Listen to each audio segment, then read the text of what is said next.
Okay, when I saw this tool from Shark on the website, I was like, oh my gosh, this looks great. It's a blow dry brush mixed with a smoothing heated comb so you can like get a little bend in your hair. I hope. I've never tried it.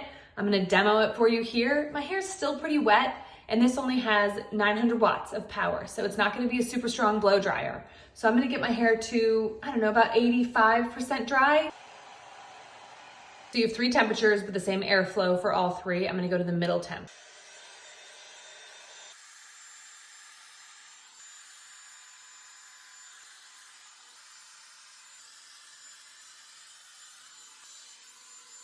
Blow dry result, very good. This is typically the shape and volume I get when I use an oval blow dry brush like this. And now I've switched it to the heated comb part. Okay, did you see it flip to green there? So it needs like 2 minutes to warm up. I can feel that it's warm. I really don't know what to expect here. So there's no air coming out.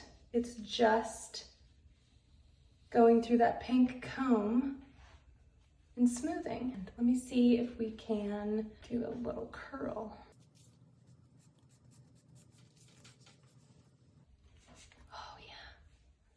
Oh, look at that. Yeah, you can do a little twist.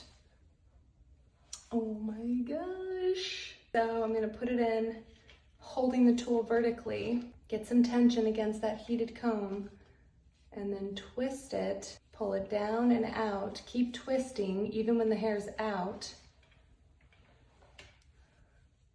Oh my gosh. Stop it.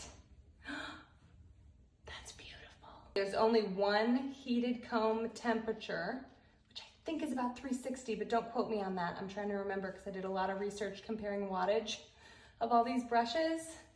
900 watts is not the strongest blow dry brush, but as you can see, it gets the job done.